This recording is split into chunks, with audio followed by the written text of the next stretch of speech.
Hey everybody, Shawn back from the Sci-Fi Model Guy, and welcome to a one-part series, or just a video, on the building of Deep Space Station K7, known from the TOS episode, The Trouble with Tribbles. Finally got it out. I can't tell you how many takes that took. So we're going from the beginning to end on this one, folks. We're talking about the lighting, which is very minimal.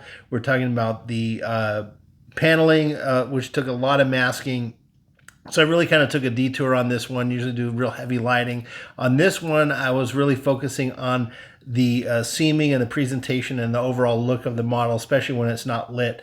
There are some flaws in this. I did learn quite a bit here, which you're going to see in the final reveal. So I do recommend this one if you're a beginner and you're looking into doing some kits. This is a classic model. It's been around for a long time, and I think AMT republished it or re-released it. And it's a great model. It stands about 12, 15 inches wide and fits on a nice base. You can light it or not. If you don't light it, the sanding and the putty work and everything would be a lot easier. I did learn a lot with because I did do some minimal lighting on here, so there was some little bit of mistakes made that you'll see in the final reveal. I'm still very proud of this model. I'm happy I did it, and it looks just great. And it's all powered by a 9-volt battery underneath the base. So I can turn it off and on. You can't really see it right now in this light, but there's a nice dark room reveal where I talk about the things I learned and everything. Had a real good time with this kit, everyone. It took me a lot longer than I thought it would, mostly because of the paneling painting that I did. It took me like 5-6 extra hours just to mask all that and then paint it and take it off. But I'm glad I did. It really looks cool. So enjoy this video, everyone. Up next is the Jupiter 2. I finally got all of the components I need for that, so I'm going to be doing a nice unboxing video. And I know there's a ton of Jupiter 2 build series out there, and they're amazing. If you're interested in the Jupiter 2 and Lost in Space, go check them out. Anyway, this one is about this Space Station K7, and Jupiter 2 is going to be about the Jupiter 2. And I also have a really cool idea brewing in my head for I'm probably going to build that concurrently with the Jupiter 2. So, long intro, guys, long video. Sorry, this one is gonna be dragging on a little bit, but we're gonna do it in one hit, and I'll edit out what I have to get it going. So enjoy, happy modeling, and shoot me an email with those pictures. Don't forget. Talk to you soon. Greetings, modelers, and here we are with another kit that we're going to be building here, and this is Space Station K7 from the original series of Star Trek, and this is a re-released kit that was popular back in the day, and I'm going to go ahead and just read what we have on the back here. It is 15 inches wide, has 29 parts, and has a posable display stand with a little miniature Enterprise there. If for those of you who aren't familiar with Star Trek original series, or maybe if it's been a while, Space Station K7 is from one of the fan favorite episodes called The Trouble with Tribbles, and it was also somewhat featured in a Deep Space Nine episode called Trials and Tribulations, where they go back in time onto Space Station K7. Definitely check that episode out for some cool DS9 action and a neat little story there. I'm going to read a little bit here. It says, Klingons, Quadrotriticale, and Tribbles. If not for the quick thinking and timely actions of the crew of the USS Enterprise, this quirky trio of ingredients would surely have been a recipe for disaster on a galactic scale. This highly entertaining misadventure came together aboard the Deep Space Station K7 in the classic Star Trek episode The Trouble with Tribbles. The K7 space station features a central hub consisting mainly of storage areas and industrial fabrication facilities, along with a connected hangar deck. 3 disc-shaped living quarters are linked to the central structure via cylindrical passageways.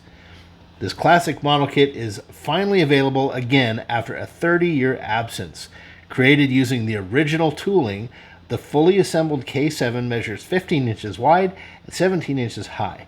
The kit includes miniature Enterprise, display stand, decals, and instructions. The kit is molded in gray and clear plastic with the black display stand with metal support rod. Okay, let's look at a little side here. little bit more of a description of the ship, or of the station rather, and some diagrams here, as well as exciting AMT. Okay, some advertising for some other AMT stuff. So let's cut her open here. So while I'm doing this, I know in the last video for the NX-01, I had talked about doing the Jupiter 2, and I do plan on doing that one. The thing is, I ended up ordering a couple of extra items for it, namely some photo etch details, and I had to order a few specific paints that I didn't have. So while I'm waiting for a few days for those to arrive, I have some time here, and I thought I would build this kit because it does seem like it's probably pretty simple. Let's hope anyway. And with this one also, give me a chance to work on some of the seam work that I'd like to start improving on. Again, like, this is a learning channel, not just for you, but for me. So I am improving with my skill set, and hopefully you all are as well. So I've got the displays open. It's a standard AMT display, and let's go ahead and open and see what we've got here.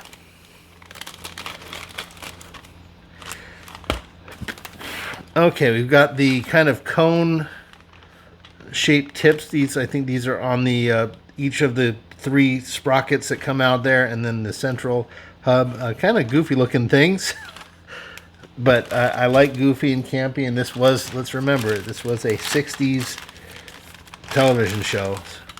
So I'm all for it.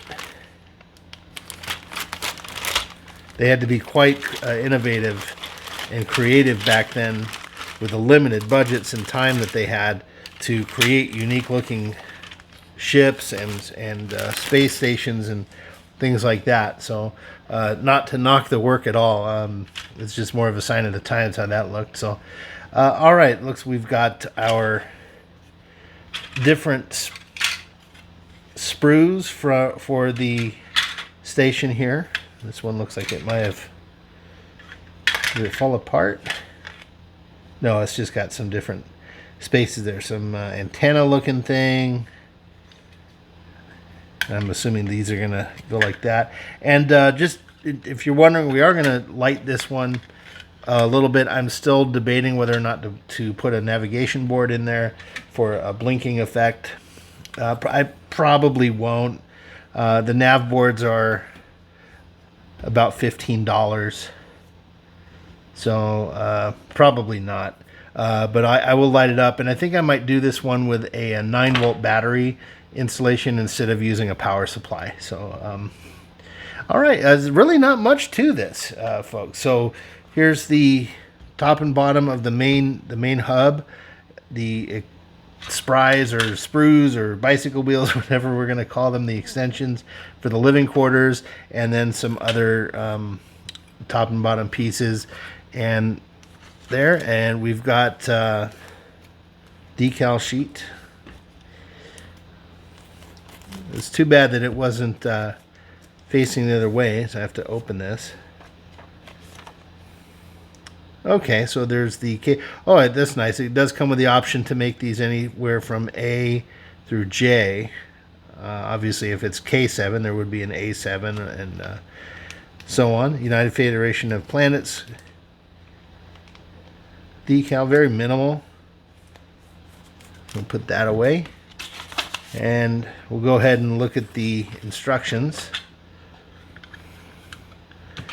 So yeah, it's going to be a simple build. Like I said, it's going to be a good opportunity to get some real good seam work on this, because these are going to have to come together here, and my hope is to get these together and have it look like it's just one solid item, and not you don't want to see that line.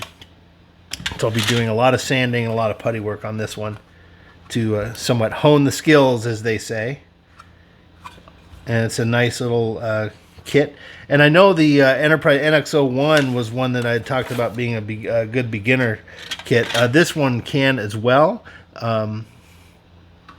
Might even be more so fitting for an ultra beginner. It looks like we're going to have a lot of room in here to put some lights. We won't even need that many to illuminate these pieces here. So if we're going to paint those as well, I have to figure that out. This might be a bit of a challenge to get this masked properly. All right, here are the instructions. It says here, K7 space station, important, read these points before you begin. Test fit all parts before cementing. Trim the excess plastic parts before joining. So that would be the flash. Cement all parts unless otherwise indicated. Use paint and cement made for styrene plastic only. It is recommended to paint sub-assemblies before final assembly. Possibly true. I'll have to make that determination after I put it together. I think we'll probably be okay to paint this after it's assembled.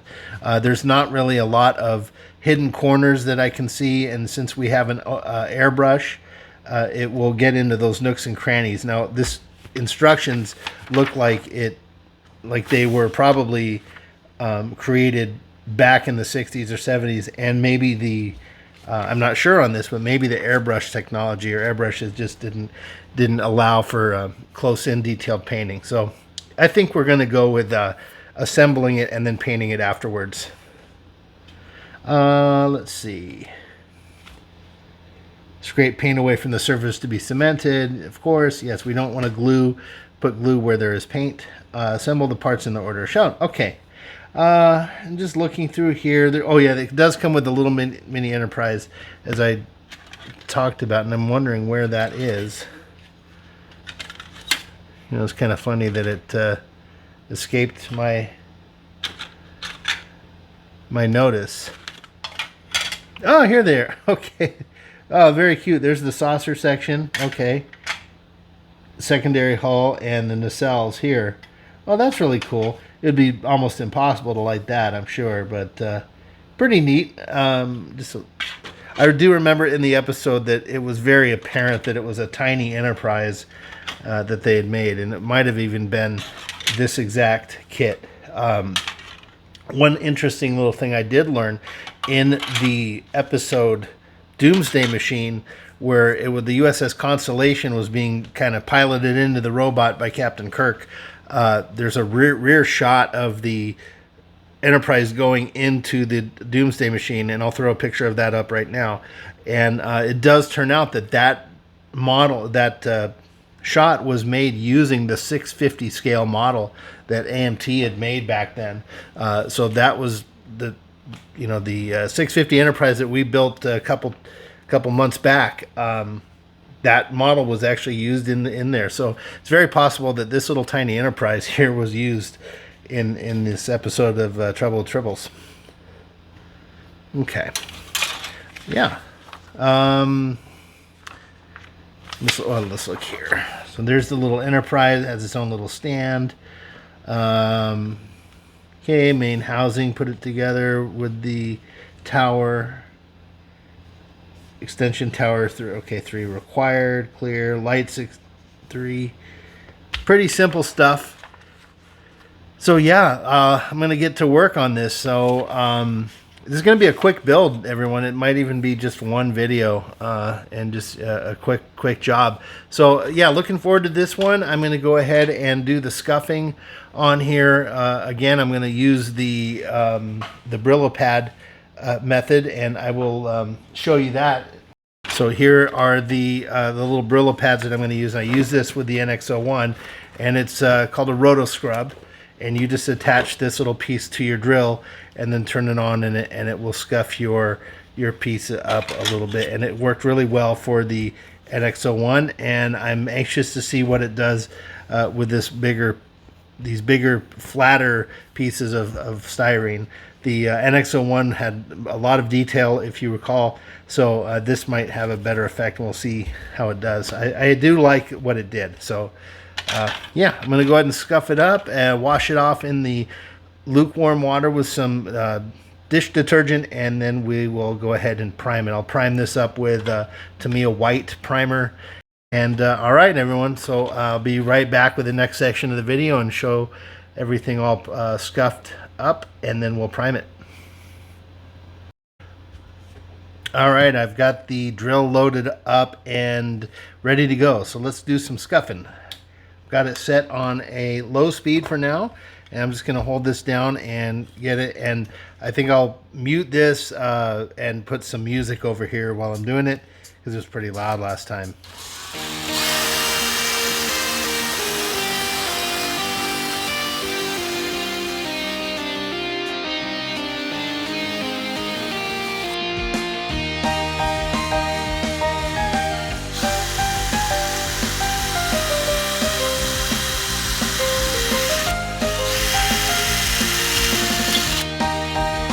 Whoops.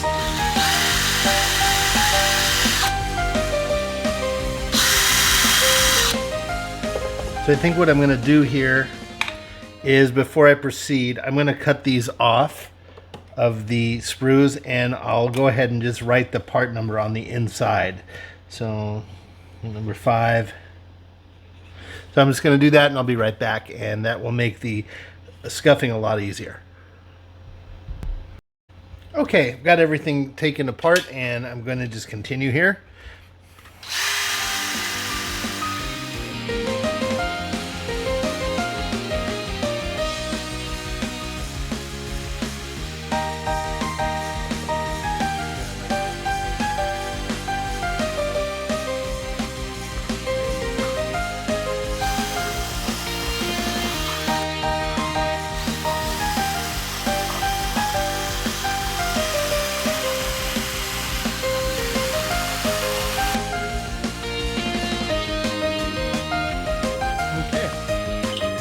Yeah, I'm going to hold this up. I'm not sure how good this is going to show on the camera, but it really did give a nice light scuffing.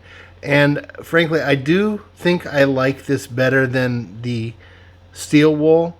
I do see the scuff lines on there, and that's nice, because I've always been a little afraid that the steel wool will dig too much into it. But this is enough that it's taking off some of the veneer. I'm going to hold up these two. I'm not sure you can tell on the camera, but this one is far less reflective than this, and I haven't touched this one. So yeah, I think I'll continue with this method.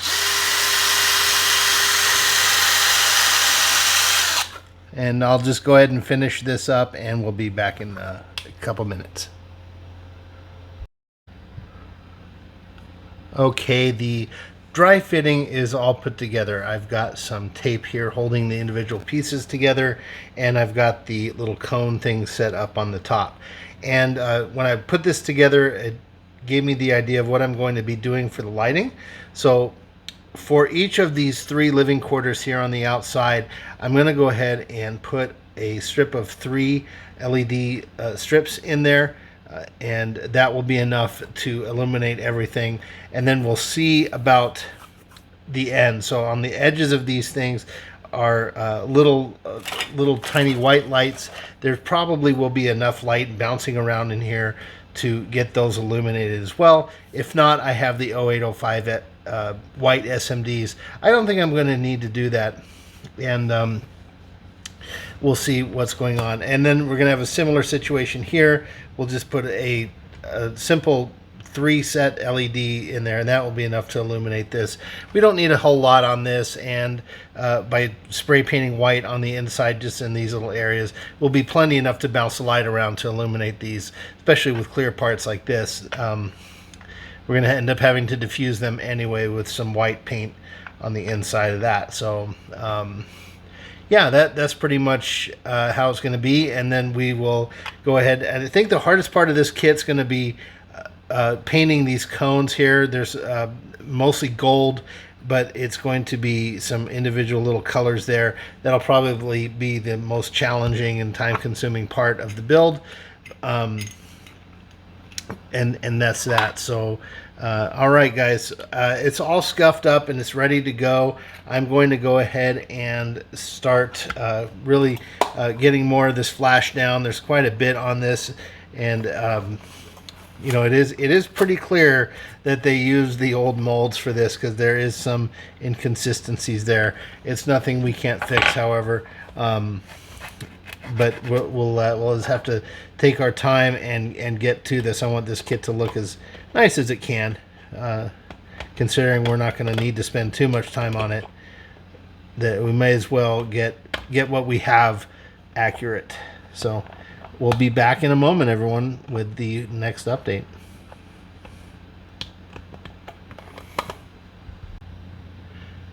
All right, going to take a few minutes here and just talk a little bit about the sanding and the seam work that we're going to be doing.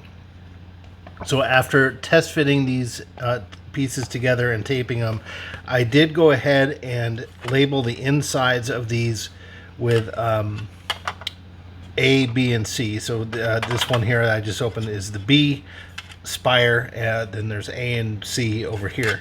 So I did that because I sanded these down, and when I, after I paint them and do everything, they're all going to be spread out. So I just want to make sure that I put the pieces together the way I had them, just to keep consistent, because the sanding was good for these, and if I split them, it may be off a little bit. So just talk a little bit about the sanding. I've used a few different things here. I've got some old pieces of sandpaper.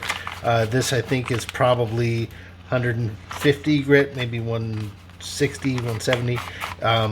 It's from a packet of various grit sandpapers that I have. I've got a whole stack of them over here that I grab from when I need, as well as some of this stuff, which is real nice, is that sanding foam is very fine, and it's good for sanding paint layers off. Anyway, I digress. And so I've got a couple different types of sandpaper here. I've got a sanding stick, which has a couple different grades of sandpaper on here, and those come in these kind of packets. And this is how many of them are in here, it doesn't really say. They're 6.5 inches long, 100 grit and 180 grit, depending on the side that you're using.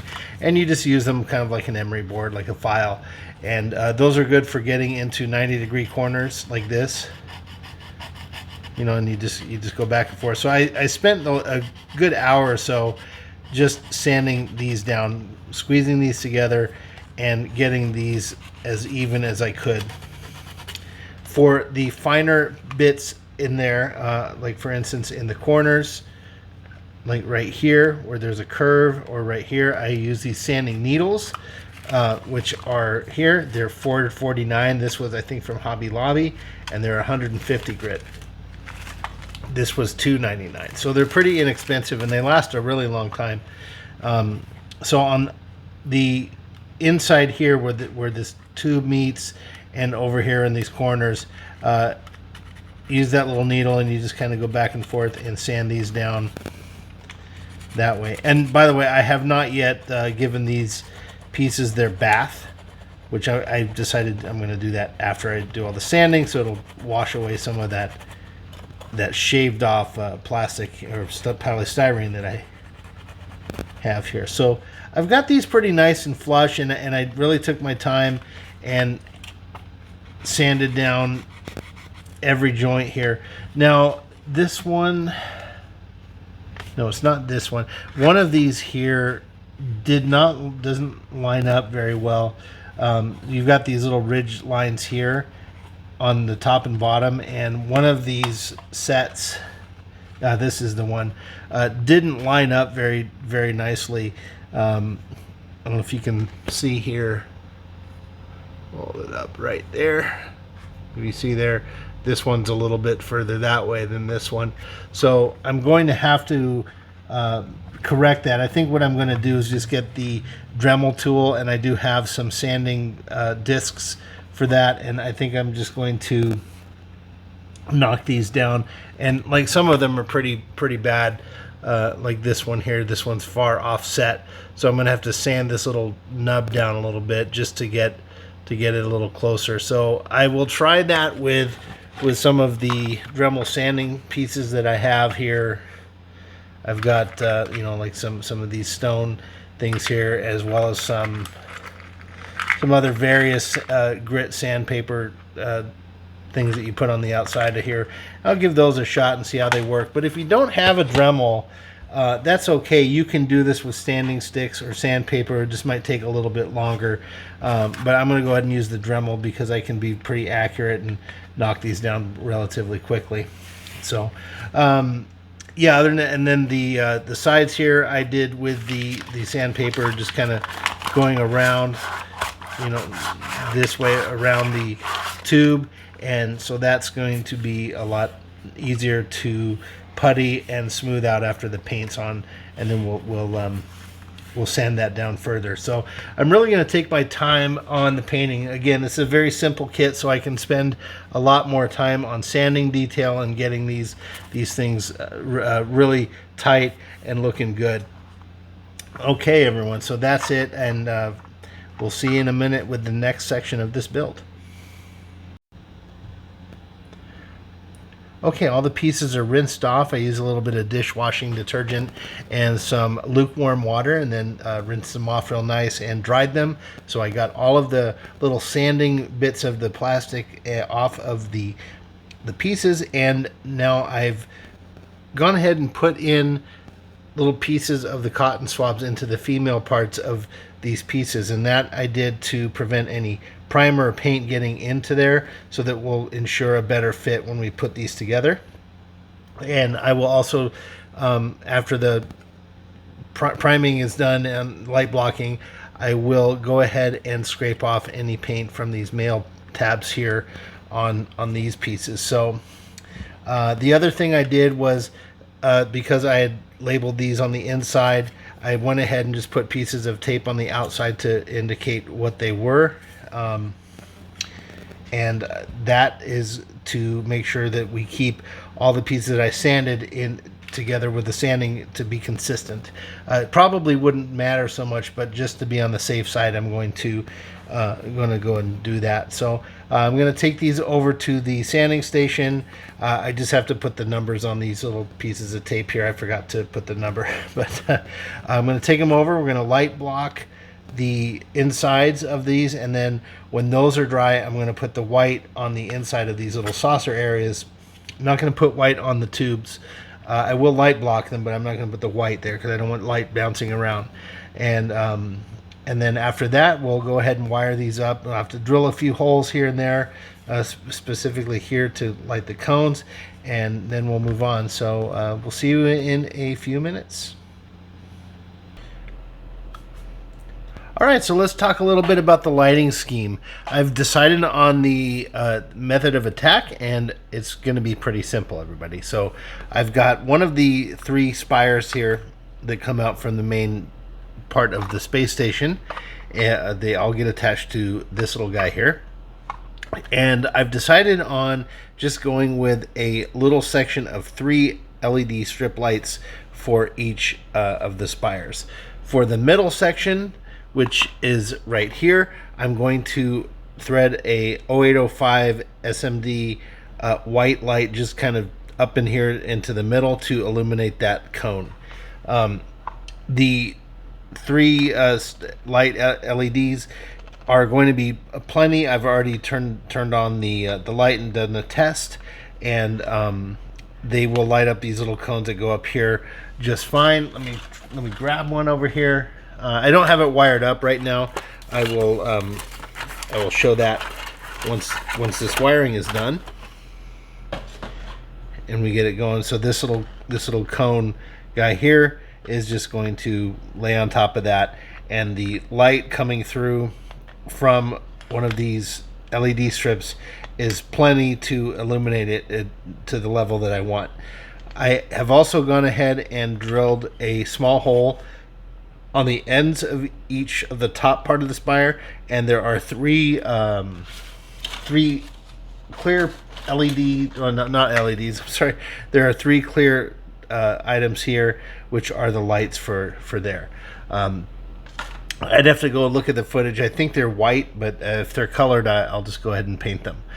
All right, so yeah, that's going to be that. And for those of you who are beginning, I'm just going to go ahead and do a little quick wiring of these. I've already wired down the positive wires, which are yellow.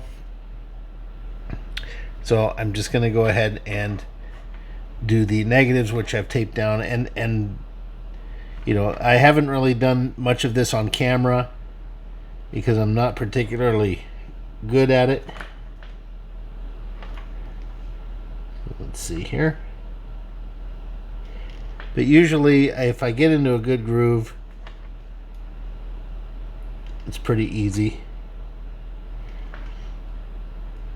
Just put a little solder on there, and a little touch goes right on. I've gotten quite better at this, actually. When I first started doing this, it was a real mess of soldering everywhere, and now I've kind of got a feel for it. So practice makes perfect. You will come up with your own little methods of getting this right. I happen to just use this, and I have this old cutting pad that you can see all the scars here, and it works pretty well. So I'll hold this up. They're pretty good connections, and I always give just a minor tug to make sure that they're on there, and these are fine. And then after I'm done with this, I'll go ahead and test each one, because you never know if one might fail. So there we go. Not too bad. Like I said, when I first started these things, it was sloppy, and there were globs of the soldering everywhere, and it just wasn't pretty. So yeah, these are the three here, and what I'll do, might as well just glue them in here. So again, I haven't talked about this in a while. The LED strip tape, this stuff is sticky. Make sure I'm in the camera. I'm just taking this off here.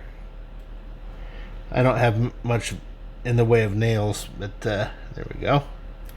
Now this stuff is sticky, but I have said before that I don't trust the sticky part of this tape. So what I do is I peel it off, lay it down, and then I will take the CA glue right here, put a little bit here on each end, and then hit it with the accelerator, and it will be secure for all time. The other thing I did here, I did drill a hole over here for the wires.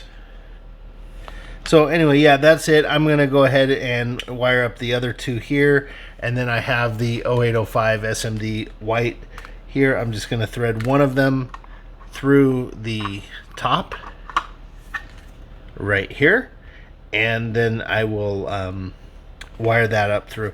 And I did decide, folks, I'm not going to use a nav board on this. It's just a simple little model, and then, like I said, the nav boards are about $15 each, so I'm not going to bother putting one in on this one. I don't need any blinking lights.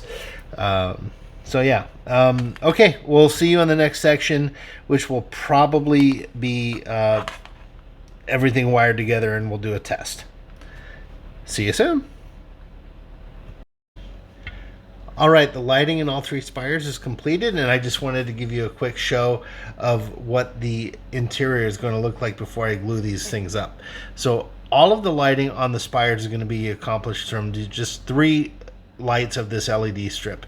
This light is going to illuminate not only the cone on the top that's going to come out of this area, but the little light that goes on the end here.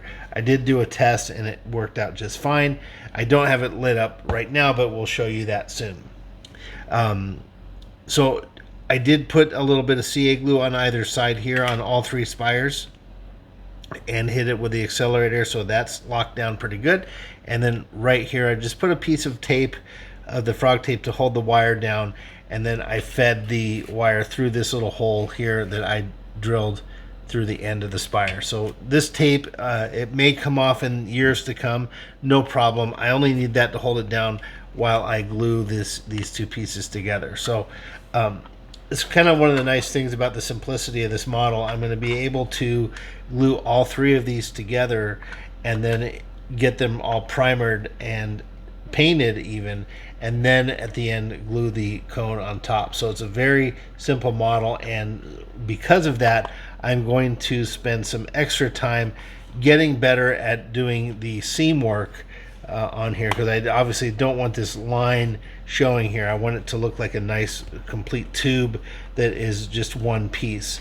I did go ahead and sand this down quite a bit before doing all this work here, but after I glue it together, it is going to require some more sanding and some putty work, and then more sanding, and then it will ultimately be painted with the nice gray color. And I'll do that with the airbrush so that I can get in tight with the corners and the little hidden spots that are difficult to get with the spray can. Okay, all right, so I will come back later with the next segment, and that should be with all of these paint glued together and primed and ready to go, and we'll keep moving. See you soon. All right, just a quick segment to show the taping and assembly of the three spires. Wires coming out right here of the ends, and everything is glued together and flush, and I've got some tape holding them together. So I'm going to just let this set overnight. Come back tomorrow. I'm going to remove all the tape, give everything a good little sanding, get it as flush as I can, and then I'll go ahead and prime the outside of this, and we'll be good to go. So catch you in a short minute, folks. All right, a little bit of an update here. So all of the spires are now glued together, and I took the tape off this morning and filed everything down, gave everything a good sanding, and everything's nice and flush. So here you can see I've got a clamp holding this together. There's a little disc in this instruction here, which is right here where I'm pointing, and that disc has 3 notches on it, so each spire connects to that. And so I've assembled kind of this sub-assembly here. I've got all the wires terminating out here to the center area, and I've got the I put some model cement there, and I'm holding that together with a clamp. So that's setting, and that's going to sit here the rest of the day. I did go ahead and also assemble the main part of the station, which is this central hub.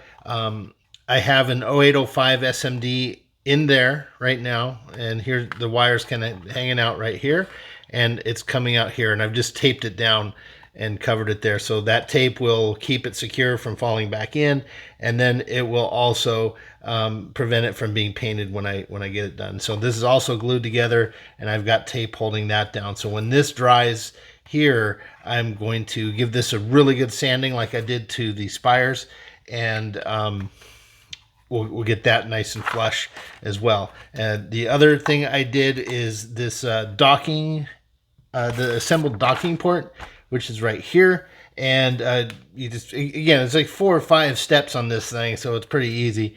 And so I assembled this one, and I'll go ahead and do the same thing when the glue sets later tonight. I'll sand this down really nice.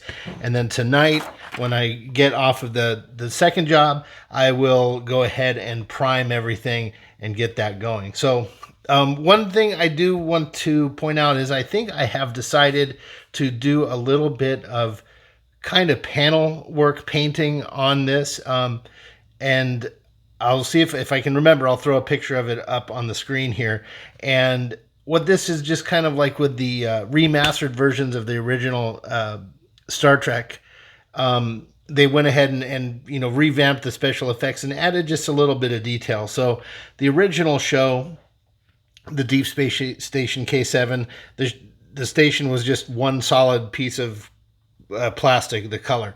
On the remastered versions, they add a little bit of just different color to make it look like a paneling effect. So I think I might go ahead and try that. It should be a pretty easy thing to do as far as getting it down. All I'm going to have to do is just use some tape and mask some areas, and that'll be that. I might even never mind. I was thinking something else. Scratch that. So yeah, moving along. I mean, pretty much this is the model. Everyone, right here. This piece here is the central hub where the spires go to, and so I'll just have to make sure to get all the wiring down for the display stand and terminate that out to the battery. The hardest part of this is going to be these cones for the top, and I just have to kind of give some thought on how I want to do that. How many lights do I want showing, etc. Probably not too many, just a few to give the idea. I think with this one, definitely less is going to be more. Unlike with the the Enterprise C or the Enterprise D, you want a lot of windows on to illuminate. You want that kind of nice effect. But with this, there's so few of them. I think the more windows I try to illuminate, the more any errors will be apparent. So maybe 2 or 3 per level. That's it, and just make sure they go all around. And that's for all of them. So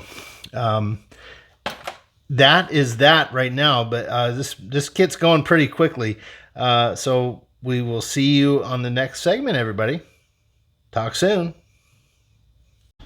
Hey everybody, the priming and putty work is all done, and I have completed the base coat on here, and I'm very pleased with the way this turned out. It is by no means perfect, but considering that I can barely see any seams here, especially on the spires, like again, these are 2 pieces here. There's a little bit of bulge on a couple tiny spots here that I can see. The putty, I didn't quite sand it enough to make it flush, but there's just like 1 or 2 spots there. Everything else is very, very smooth, and there's just a few little spots here on the spires as well that are not perfect. So however, I'm considering this a win, just given that I think this is probably the best seam work I've ever done, and I'm pretty proud of it. So just on to bigger and better and more improvements. For instance, here, this you can't see anything here, as well as these sections here. It's very difficult to tell that this is 2 pieces together. So when all the decals are on and the lights are installed, and I'm going to be doing some detail work here, even those will be less and less apparent. So about that, so with the putty work, what I did, I gave everything a light primer, and then from there I did some putty work and sanded that down as best I could, gave it a little bit more primer, came back, found the spots that were bulging, because when you put the putty work on there, sometimes it's hard to tell if it's smooth until you get some paint on, then you see it. Because the putty and the plastic just take the paint ever so slightly differently, so you really have to work to blend that in, and it's a long process to get it to where you want it. So I think I spent a good 2 to 3 hours just doing some seam work, putty work, maybe a little bit more. I didn't time myself, but it was a significant amount of time, considering how little I have. So yeah, the base color is, I picked a light gray USAF. It's AS16. It's a nice light color, and I did do, I think this is AS2. There's just on this kind of like a shuttle pod door, there's or something here. I just gave that a little bit of a darker tone just to highlight the shadows and the depth of it. Now I am going to do some detail painting on here, which is why I've stopped with the little bit of seam work. I know I could have done a little bit more, but again, limited time. I need to get to the other models here, and I wanted to finish this one up. So for the detail work, I've chosen XF12JN Gray. This is the same color that I used to paint the 650 models. There's a tinge of green to this. Yeah, I'm sorry. I was making sure I get the right paint. Yeah, there's just the ever so slight hint of green on this, and it's so close to this light gray here. When I do the airbrushing, I'm going to do it light. I'm not going to lay it on super thick. It's going to be very, very subtle. that will blend in here and draw attention to that paneling work. So that's going to be pretty cool. Think back, if you look at the Enterprise C model that I did on the nacelles. There's some very light striping on there that came out really nice. So I'm going to do something similar here. And I found some samples online that I'm going to use kind of as a template to do. So for the putty work, going back to the putty, I did use these 3 sandpapers primarily. I did. There were a couple spots that were really thick, so I used some real thick grit. I don't know what this would be, probably 150, 180. This here is 2000 grit, very smooth. And you don't think it would take stuff off, but it does. And then I've got some of these foam pieces here that I picked up, and they come in large sizes like this. This is a little bit rougher, and I just cut out what I want and use them. These are pretty cool. It's just on the super fine grit, you have to make sure you're not rubbing with the foam and actually using on the sandpaper side. And then there's I think this is probably maybe 300 grit. And so, just start with the heavy stuff and then work down. And then, of course, when I was all done, blow it with a little air, and then I use this tack cloth. It's to get, like, for if you've sanded, or like especially with wood or paint, this picks up any of those microscopic dust. It's very sticky cheesecloth, basically. So I give that a good wipe down, and then painted. So with the prime work, the primer really took to this kit very well. I was very pleased with it, and it required very little of the base coat. That to me, a primer is something else. When you use it in tandem with their paints just go right on, and it's nice. So anyway, so that's it for the base coat, everybody. I'm going to now start some masking on these individual pieces, and I did happen to test the lighting. How the lighting works. What I'm going to do is these pieces here feed down through this hole that I had to drill this a lot wider than it was, and then it comes out here in the bottom, and then these 3 wires here terminate out here, and then this will come through, and everything will go together in here in this contraption. And I'll put, of course, the shrink tubing to keep these wires from touching, and that'll go on, and then the wires will come out here down the stand to the display. I think I'm going to go ahead and use a 9-volt battery on this one, you guys, instead of using a power supply. So these are pretty cheap. You can get them HDA Model Works and other hobby websites, and just a good old 9-volt battery and a switch, and she'll be able to be powered up for quite a long time on that battery. Okay, and so there's that. Went over the panel paint, and that's it, everybody. Okay, so we're gonna come back once I get all this stuff masked off, or at least the top half of this. I will come back and show you the masking, how I did that, and then maybe do a little bit of painting with the airbrush, and then on to the final reveal, pretty much. Oh, I do need to also talk about the spires. So I've got those over drying right now. They're clear plastic, so I've covered them with a black primer for light blocking, and then I was going to mask them out, but I've decided I'll just do the scrape method, so we will talk about that as well. Okay, everyone, we'll see you very shortly. All right, it's getting a little bit later than I thought. I had a airbrush clog, so took care of that, got it all set to go, and I'm going to start my airbrushing. Again, just pretty light. It's actually, this color is so close I can barely see it.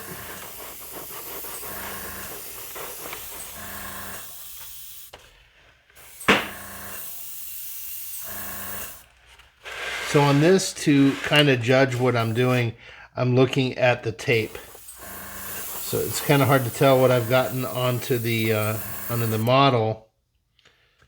Oh goodness, I forgot to do something here.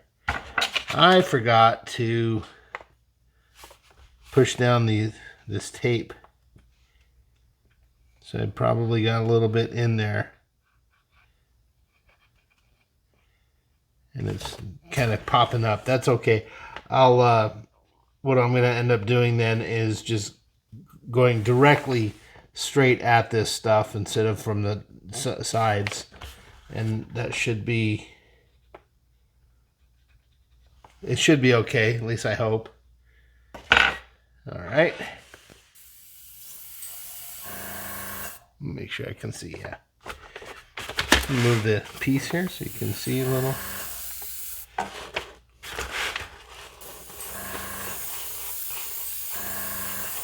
So as I was saying, yeah, I'm looking at the tape here, how that's getting colored instead of the plastic.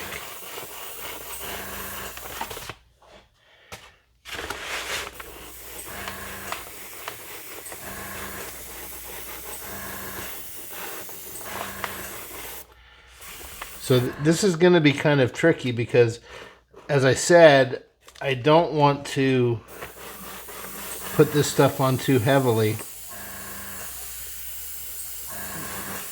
And by doing that, it makes it kind of difficult to know if I've gotten it on as well as I want or need.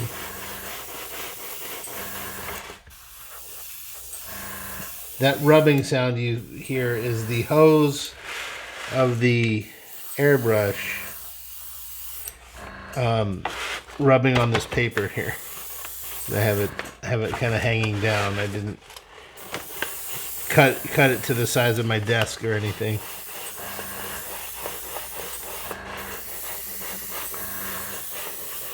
Okay.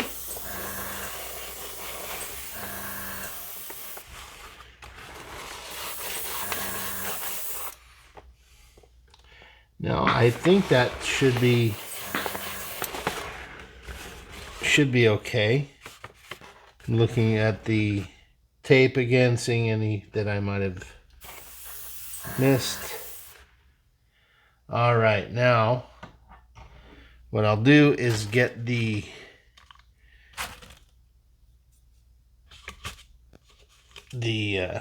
pinchers here. And actually, you know what I'm going to do? I'm just going to take this off camera and do this over here.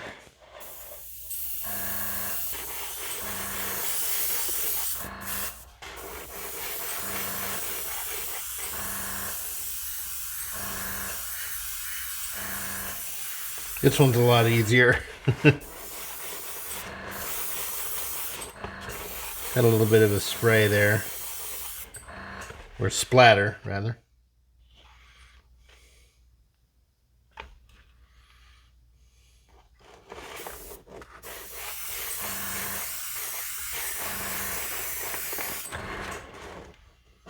I'm going to run out of paint.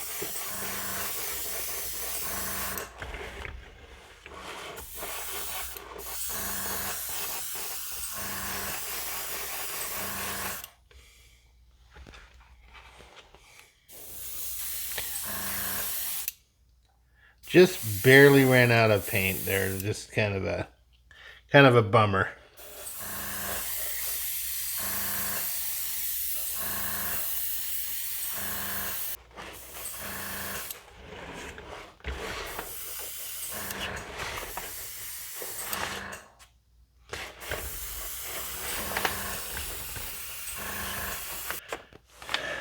Alrighty, folks, so the painting is all done. I'm going to empty my airbrush here and give it a really good cleaning because I had to unclog it this time around, and I don't want to have to do that again. It's a pain, but thankfully I was able to get it done.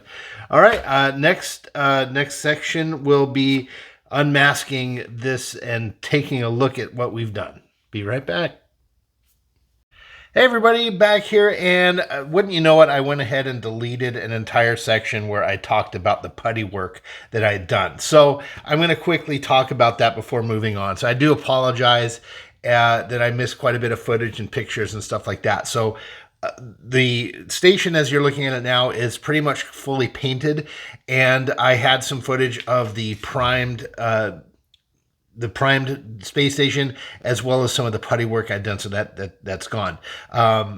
as I've said, I think a couple of times now, I was really concentrating on getting good seam work on this because it's such a simple model, and I want to get better at putting these items together so that you don't see a seam where they're there. I mean, it kind of takes away from the realism, takes you out of the project. So what I did was I primed the whole thing in Tamiya Fine White Primer. It's a really good primer, but I did it very lightly. So it was a very light brush go over with the primer, just enough to kind of tint the plastic a little. Once I did that, I took the perfect plastic putty that I love using, and used my putty knife, or the spatula rather, and I'm looking for it here. Can't find it. That's okay. I used the spatula, the palette knife rather, to just put a little bit on the seam there. Then I sanded it down. And for the sanding, I used, I think, 150 grit paper in the beginning to knock down the big hills and chunks of the putty. You can hear that. This is old. I've used this quite a bit. So that knocks down the big stuff, and then I go down using. Started with this brown piece that comes in a package. It's a tester's package that you can get. I think this is probably 300 or 400, and then move to a 1200 grit, which is a little bit rough, and then ultimately to a 2000 grit thing. So I would sand that down really well, go back over it with some parts of the putty, the parts that I'd missed, and then do the whole process again. And eventually I got to where I am here. Now, with this kit, it was a little bit difficult to get the putty in and do these seams here where these little ridges are, to get that. So, and it would build up a little bit. So you could see here in the corners, it's still a little bit apparent there that there's a seam. But like I've said a few times before, with working two jobs and trying to get these videos out, at some point I have to just move on. So I did remember that when I was doing that, I was going to be putting some subtle like panel painting in here, and then we're going to have the decals and the light. So when this thing's said and done, I don't think I'm going to see these little bits there. And again, if I was submitting this for a contest or something like that, yes, absolutely. So again, I strive to improve. I don't strive for perfection. Okay, so I mean, yeah, I could have probably spent another 10 hours just on these little putty bits there, and I just picked this time to stop. So, and I will get better. So again, so here's the main section of the space station. I did better on this one. Like here, you can't see a seam at all, and this came out really good. And the technique was just a little bit of putty sanding, a little bit of putty sanding, and eventually, when I was comfortable with it, I hit the entire thing with a good coat of primer, a couple coats of primer, so it was solid white. Let that dry, and then I gave it a coat of it's AS16 light gray. And one thing I really like about the Tamiya primer, when you put a Tamiya paint over it, it goes on so smooth and so nice. It just bonds so well. And that would probably be true with any brand. You always want to use this, whatever brand of paint you're using, you want to try to use that brand of primer. With some exceptions, like I use the Rust-Oleum black to do light blocking and things like that, but you build those things up. And anyway, so yeah, I went ahead and painted it with the full white primer, and then with the light gray AS16. Now, after that, I was going to just stop, and then I looked at a few pictures online of this station, and I noticed there are some models that have some really nice, subtle panel kind of lines, kind of like if you go back to the Enterprise C that I'd done. Let me see if I can throw a picture of that up right there. On the nacelles, added some little stripes of paint. So that's what I've done here. And this color is the XF12. They don't make this in a spray can. So, and this is the color that I use for all my 650 Enterprise builds. It's a really nice color. It's got a tinge of green to it, and I really like it. So that was in there, and I think it turned out to be a good choice. So Now I'm going to put up another picture here. Now this here, what you're looking at is the masking that I did.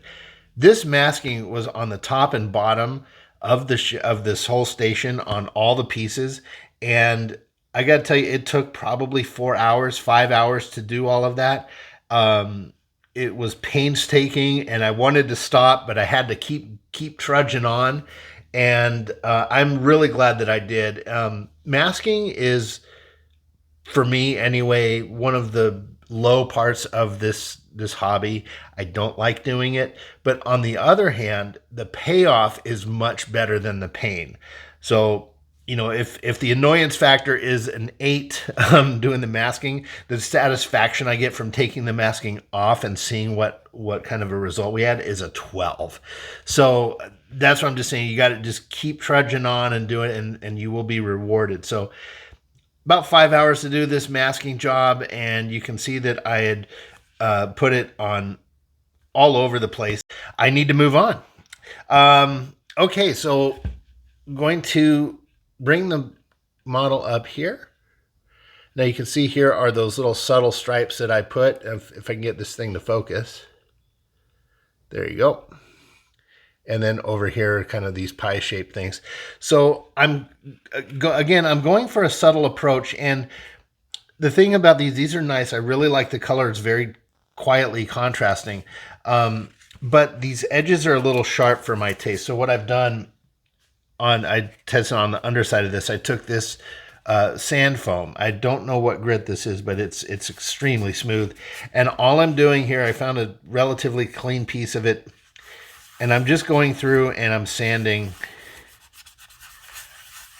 this area down a little bit. As particularly, I want to kind of blur out these edges. I don't want them quite as sharp. Wanted them a little quieter.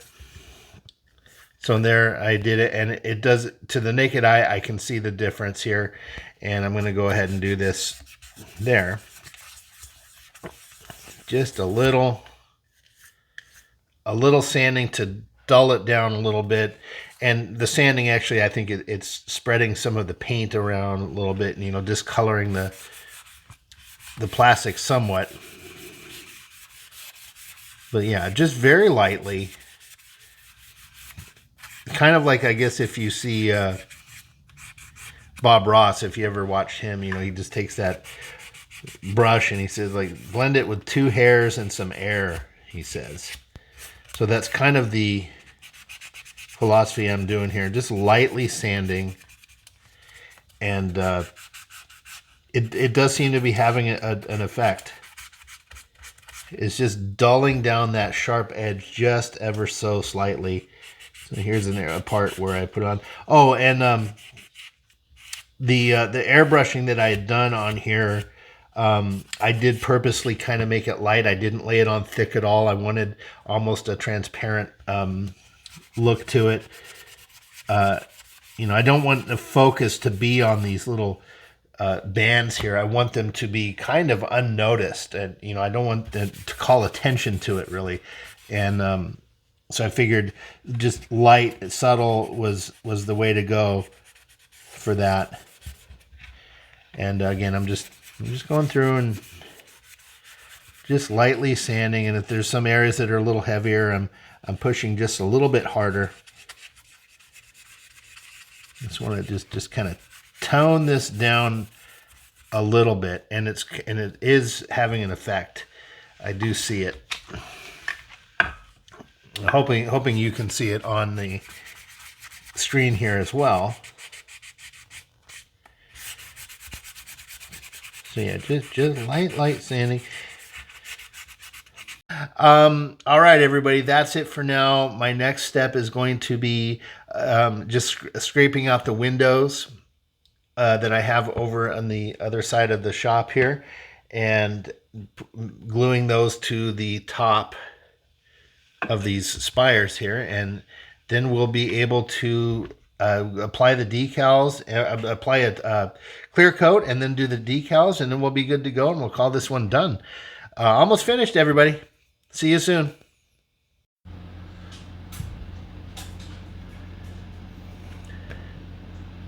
All right, folks, all the clear coating is done. I did forget to mention that on the last section that I went ahead and after I sanded down all this stuff, I gave it a good wipe with the cheesecloth, or the tack cloth rather, and got all the dust off of there, and I took it over and did the duplicolor matte wheel on there. So everything's good. The shading of the plastic again has dropped down a tone or two, and that actually helped because it looks like it blended these a little bit more. It's a little more subtle than I remember before. So I'm going to more or less follow the directions on here, but since I'm wiring it, it's going to be a little bit different than the instructions on the sheet here that we're looking at. So here are the wires. Oh, one other thing I forgot to mention earlier.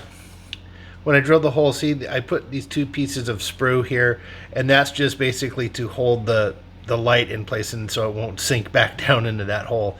I didn't talk about that earlier. So this little light here is going to just kind of poke its head above like that, and that will illuminate the tower. And these 2 sprues are just keeping it from slipping down. So where are we? We are here. I'm going to put this part together with this guy here. So before I glue that, I need to put the wiring through. All right. Now some of these holes that I'm kind of threading these wires through, I did have to widen a little bit with the Dremel. Okay, so I've got the assembly on here. Let's see. Now this is going to, oh, that is the wrong. Okay, so these have to be fed through here.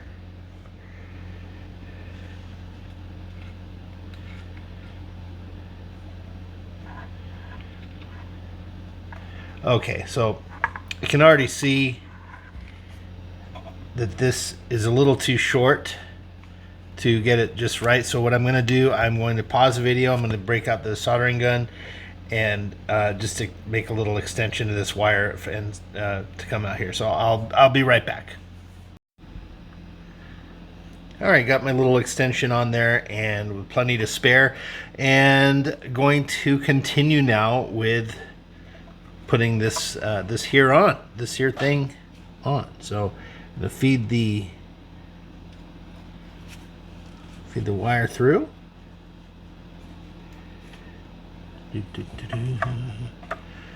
All right. Now this part's going to be a little bit tricky. I'm going to put a little bit of glue on the insides here and on here. I had scraped away the paint on here. In fact, I probably should go ahead and just scrape away any excess, some of the matte clear I might have gotten on there.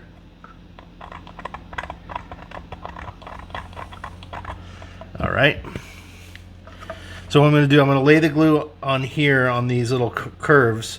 Those connect to right there. And then I will just carefully place it on top. Being very careful. These wires will break if you breathe on them too hard. Okay, so I got that in. It's threaded through. Now I can turn it back over.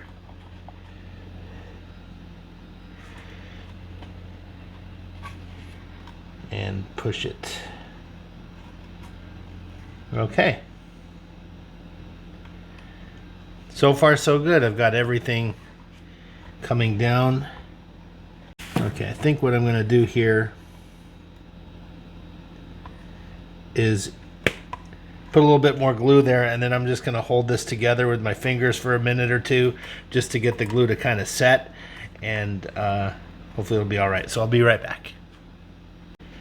All right, guys, so I'm just putting on these wires here that are going to go down to the base, and put a little bit of electrical tape there just to hold these wires together long enough to put the piece together. So let me unplug my soldering iron, and there we go. So now I have to get the old shrink tubing out, and we're going to protect these because obviously we do not want them touching. All right, thread it through.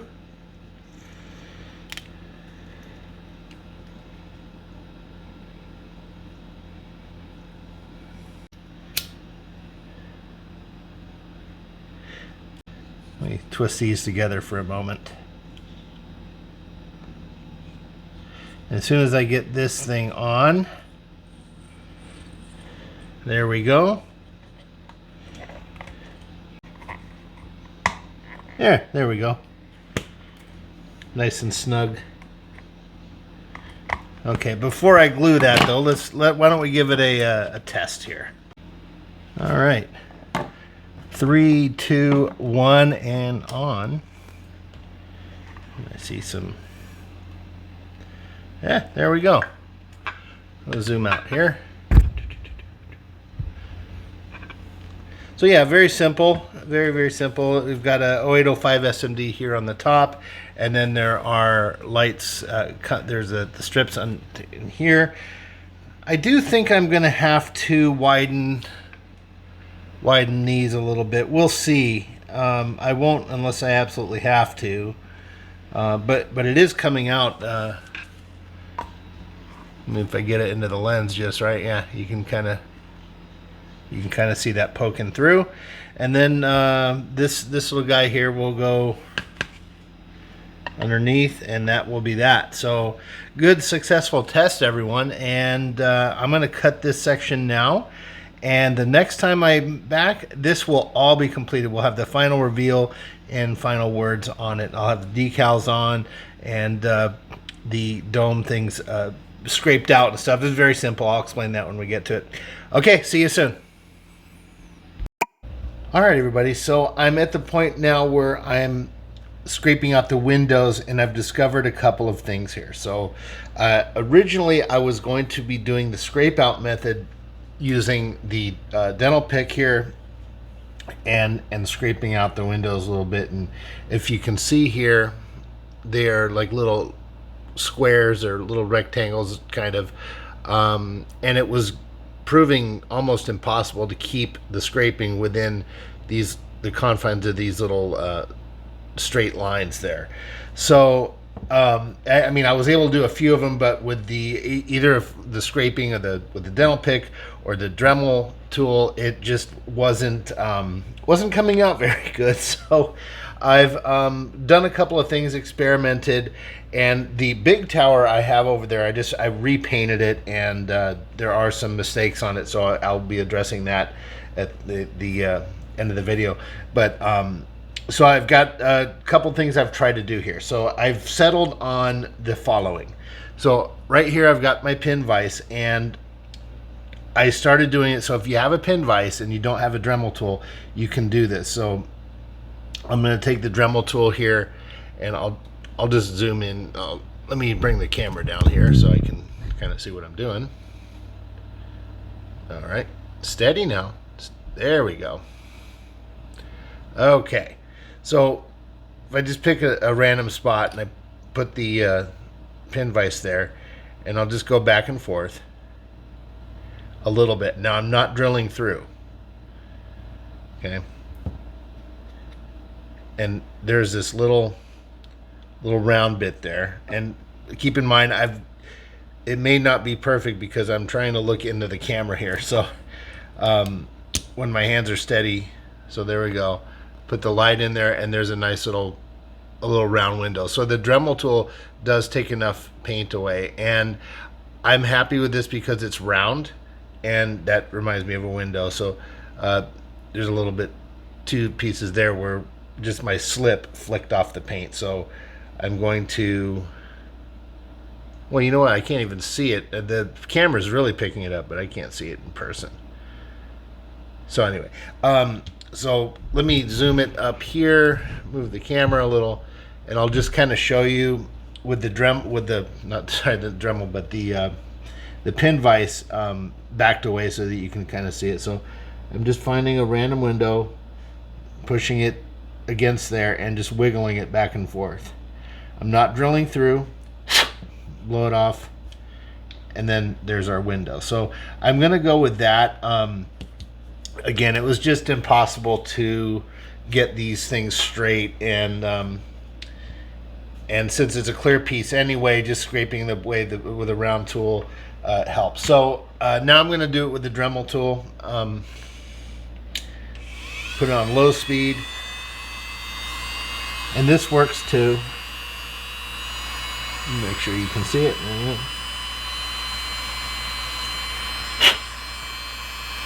And I'm just randomly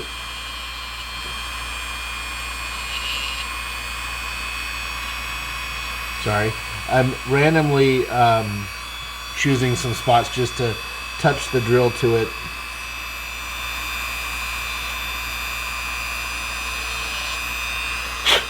Okay. It's kind of hard to do it without the light on, so I'm going to stop there. But as you can see, oops, there we go. I'm going to hold the light. There we are. And they come out nice. And I think once these are all on the model and we're looking at it as a whole, these will look quite fine. And that's how I'm going with it. So we'll be back here in a little bit there. I've got some putty work that I did, and it's drying. And then I'll do some more talking on it. See you soon. Okay, everyone, here we are with the reveal of Space Station K7. And it's all completed here. And the thing I want to call out first is the seam work. I've been really hyper focused on the seaming on this kit. There was a gentleman who commented on one of the videos saying that the seam work needed to be improved, and I wholeheartedly agree. And so I took extra care here, except for this part, of really getting these seams to work. There's a few notable flaws, especially like here in the corners where these little ridges meet. This is kind of a bad example right there, or the worst one. And I'm really zoomed in here, so you're going to see every little bit. But for the most part, I got rid of all of them. And we'll go up here a little bit. Again, these are two pieces. You can see a little bit of putty there. Again, I am so zoomed in here that we're going to see everything. But when we zoom out, it looks pretty darn good, I must say. I'm happy with it. It's definitely not perfect, but it is an improvement over what I had done previously. So I thank I forget the name of the person who made the comment in there previously. But I thank you for calling that out. And as I've stated, I am focused on improving. I'm not focused on perfection. And that's why you will see me at some point, due to time constraints and stuff, I will just stop and move on. And for instance, right here. Okay, so these two pieces here that come together, they were really bad before. I mean, this is actually a very big improvement here that we're looking at. And I'm going to turn the space station around here and look at this side. So like here this side's much better. It's much cleaner seam work. Now these two pieces really overlapped quite a bit. And the way I put this together, it didn't really allow me to sand it very well because of the lighting method that I chose. So if I had to do this over again, what I would have done is put these two pieces together here, like they are. And granted, all three spires kind of conjoin in there. There's a little joining piece. I would have put them together before putting the top on, and really sanded it down to the nub, got it really flush and even, and then drilled a hole through this joined piece, a big hole, to go down and do the wiring down into the base. There's a little bit there that I do need to touch up. I think I had a dirty finger when I was moving this around. So, yeah, I mean, I'm calling out a lot of flaws on this, and this is normally not the kind of reveal I want to do. But this is a learning video, everybody. So on the whole, like when we look back at this thing, it looks really nice. The seam work is good. Everything's nice. Now here's one part. The seams on these cones, I didn't quite get to them. I didn't actually anticipate them, so that's a mistake on my part. But I do want to call out on the paneling, or this other subtle painting that I did here. I'm really happy with the way that came out. It came out very light, and as in the previous video I did, or the section rather, I sanded that down to make it very subtle, almost so that you don't even see it unless you look at it. So, okay, I'm going to pause the video here, and I'm going to turn off the overhead light and turn on the what limited lights we have on the kit and talk a little bit more. Stand by. Okay, I've turned out a lot of the lights here in the old garage, and I'm going to zoom around a little bit. So, talking about what I learned here. So, if you can see here, the lights in these spires are kind of dull. And the reason is because I should have put an 0805 SMD in the cone the same way I did here. These are nice and bright, and they're very apparent, and I'm very happy with the way these came out. Now, there is a little bit of light leaking coming out here on the camera. You can see on the bottom.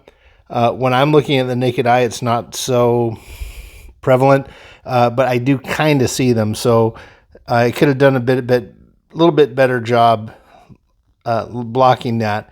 So if you recall here, these lights are illuminated by a 3 LED strip at the bottom of this little section here, which is also illuminating this end light here. So if I had to do it over again, I definitely would have put an 0805 SMD in the cone here. I did try to cheat a little bit, I guess, and use the strip tape because it's a lot more economical price-wise. And so I was thinking it would go and be enough.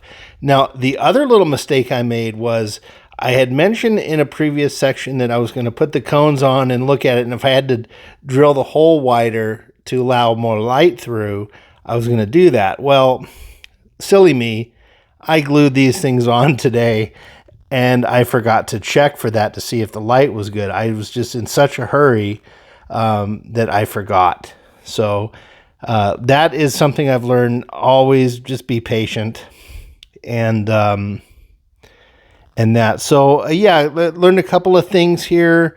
Don't go skimpy on the lighting. If you're going to light, I should have tried not to be too economical with it.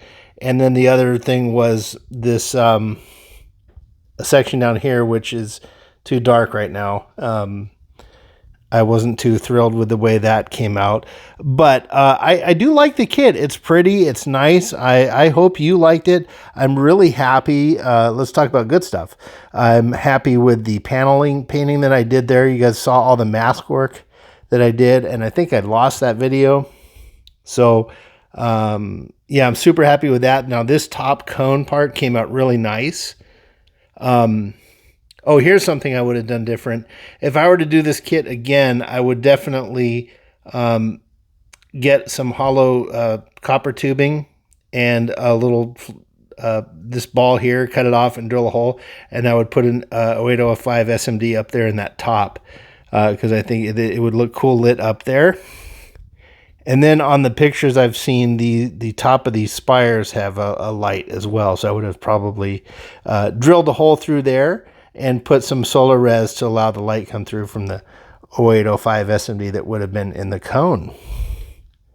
Anyway, folks, yeah, so I hope you really enjoyed this this build here. And as I turn on the overhead lights, let's try to do this without being